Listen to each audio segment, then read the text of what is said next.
झारखंड के पूर्व मुख्यमंत्री बाबूलाल मरांडी ने बीजेपी प्रदेश कार्यालय में एक प्रेस वार्ता का आयोजन किया। इस मौके पर उन्होंने हेमंत सोरेन सरकार पर निशाना साधते हुए कहा कि ये सरकार क्या कुछ कर रही है और कितना काम उन्होंने 2 साल में किया है, ये तो हम सब देख रहे हैं।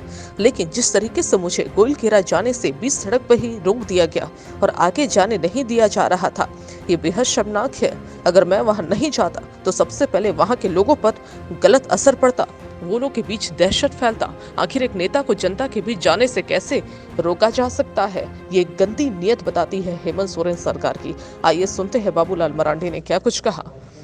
हाँ, उसमें से एक बात और मैं कहूंगा, एसपी वगैरह कह रहे थे कि नहीं साहब हम लोग आपको बुला करके यहाँ बात करा देते हैं चक्रधरपुर में। हमने कहा कि भाई अगर बुला के हमको बात करना होता तो हमारे पार्टी के लीडर है, हम तो राजी हम बुला करके बात कर लेते, आप इतना क्यों परेशान होते?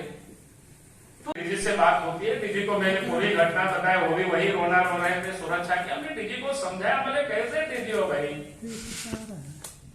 पुलिस का काम होता है कि क्षेत्र में अमन चैन लाना। अगर आज हम इस स्थान से वापस लौटेंगे तो एक तो झारखंड की छवि दुनिया में क्या होगी आप समझ सकते हो।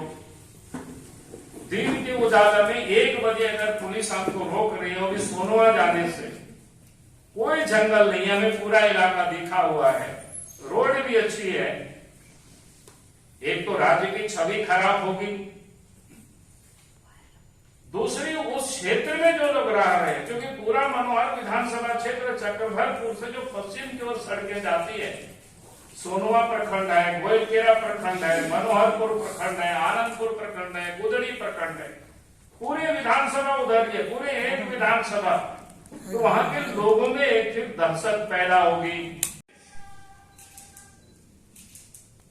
हमने कहा कि आप मैसेज कर दीजिए ताकि अभी कहीं होंगे व्यस्त, इस प्रकार की घटना हुई है तो कम से कम रात में भी देखेंगे तो बात कर लेंगे। तब तय किए कि रात में ही कल सवेरे 10 बजे यहां से सोनवा जाएंगे और विधायक से मिलेंगे। विधायक से तो रात में बात हो गई थी हमारी फिर, लेकिन चूंकि वो रो रहे थे, डरे हुए थे, और फिर हम लोग एक प्रतिनिधि मंडल में हमसे गए, महामंत्री आदित्य साहू जी साथ में थे, पार्टी के प्रवक्ता सरोज सिंह जी साथ में थे, प्रदेश के कार्य समिति के सदस्य सरोज सिंह जी थे, सरोज सिंह प्रवक्ता, सुरेश साहू जी पार्टी के प्रदेश कार्य समिति के सदस्य थे, कौन सब लोग थे।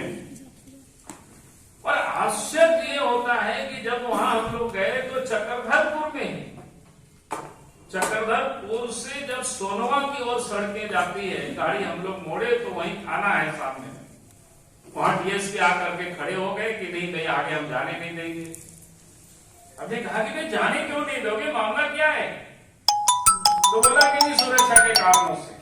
हमने कहा कि दिन के उजाला में ये भी आप लोग नहीं समझ रहे हो, अगर यहां से आप हमें लौटा देंगे तो उस क्षेत्र में क्या हालत होगी, राज्य की दुनिया में क्या स्थिति बनेगी, नजर क्या होगा कि क्या भयावह स्थिति है।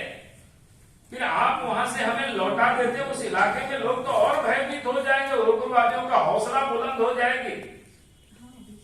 कैसे आप लोगों को यहाँ कैसे प्रकार के काम करते हैं? बोला कि नहीं सर कोई आदेश नहीं है, हम वहां करें, हम तो जाएंगे या तो फिर यही बैठे रहेंगे। गला रेत करके छोरी से, चाकू से, यानी कितना क्रूरतम जिसको कह सकते हैं, और एक को घायल करते हैं। उसके बाद गांव वाले भी थोड़ा, पहले तो किसी को समझ में नहीं आया मामला क्या हो रहा है, तो गांव वाले लोग को जब समझ में आया कि उनके एक सिक्योरिटी के साथ लोग जूझ रहे हैं, तो गांव वाले रजिस्ट करने की कोशिश की। फिर लोगों ने साफ का हथियार दिखा करके, हम लोग एमसीसी वाले, तुम लोग भागो नहीं तो तुम लोग पे भी। आप समझ सकते हैं गांव तो जोड़ा होता है, गांव के लोग कोई उतना लड़ाकू या कोई इस प्रकार के लोग थे नहीं।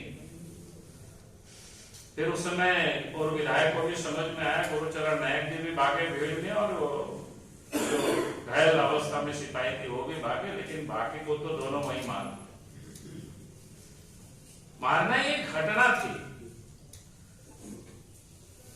लेकिन उससे दुर्भाग्य जो जानकारी मिली, भाई 6 बजे, 5:30, 6 बजे से, यानी शाम के समय गोधौली मेला जिसको कहते हैं, सूर्यास्त हुआ है, और चक्रधरपुर से, सोनवा से, गोयलकेरा से या चायबासा से कोई पुलिस उस लाश को उठाने तक नहीं गई। पूरी रात लाश वहीं पड़ी रही। परिवार के लाश को भी उठाने के लिए नहीं जाते। इससे बड़ी और दुर्भाग्य और क्या हो सकता है? अब जरा सोचिए कि भाई क्या हालत है। आज पुलिस के पास एंटी लाइन माइंड व्हीकल्स की कोई जंगल भी नहीं। एक होता कोई बिहार जंगल होता। मुख्य सड़क है सोनवा से गोयलकेरा की ओर जाती सड़क है, सोनवा से 8 किलोमीटर आगे। मुख्य सड़क से 1.5 किलोमीटर अंदर, 1.5 किलोमीटर कोई दिखाई पड़ता है सीधे। जंगल भी नहीं है, बल्कि एक प्रकार से मैदानी क्षेत्र ही है। और वहां पर पुलिस नहीं पहुंचती है और दूसरे दिन 8-9 बजे जाकर के वहां से लाश उठाती है। यहां तो पुलिस कायर है या फिर समझे कि उस इलाके की स्थिति बिल्कुल भयावह है। और ये जब जानकारी मिली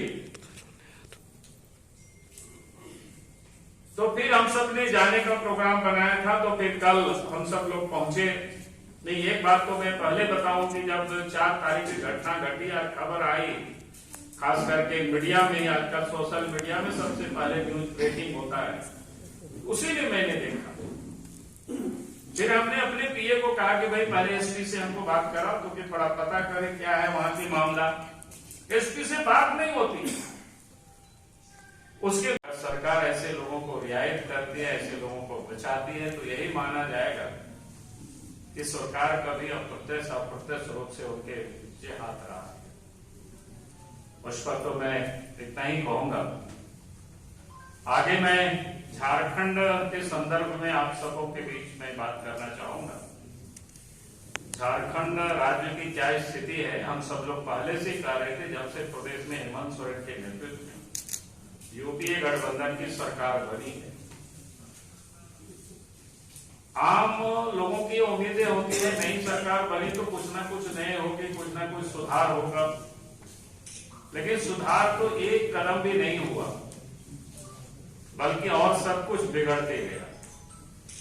लॉ एंड ऑर्डर बद से बदतर हुई और उग्रवाद गतिविधियां बढ़ गई। और राज्य में कुछ क्षेत्र तो ऐसी आज बन गई है, लगता है कि उन क्षेत्रों में समानांतर सरकार चल रही है। अगर हम दूसरे शब्दों में कहें तो शायद उस क्षेत्रों में हेमंत सोरेन की सरकार नहीं या झारखंड की पुलिस की वहां राज नहीं है। उन क्षेत्रों में राज है तो उग्रवादियों की, माओवादियों की। और पुलिस बेबस और लाचार वहां देखती है, सरकार बेबस और लाचार देखती है। उसकी में एक घटना आप सबको ध्यान में, बातें तो आ गई है सब। 4 तारीख की शाम में जो सोनवा से 8 किलोमीटर दूर और जिस स्थान पर घटना घटी वो ऐसे थाना गोयलकेरा पड़ता था, मानी जिस गांव में जो घटना घटी वो मुख्य सड़क से मात्र 1.5 किलोमीटर 2 किलोमीटर पर हो जगह। और वहां उत्कर्मी क्या कहते हैं +2 विद्यालय था। उस विद्यालय में प्रत्येक वर्ष खेलकूद होता है। प्रत्येक वर्ष वहां पर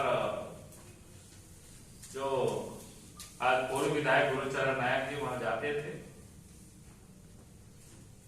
और कार्यक्रम जब होता है तो पोस्टर बैनर भी लोग सब लगाते हैं, यानी सब जगह लोगों को पता था। और उनका जो पैतृक घर है वहां से मात्र 1.5 किलोमीटर था।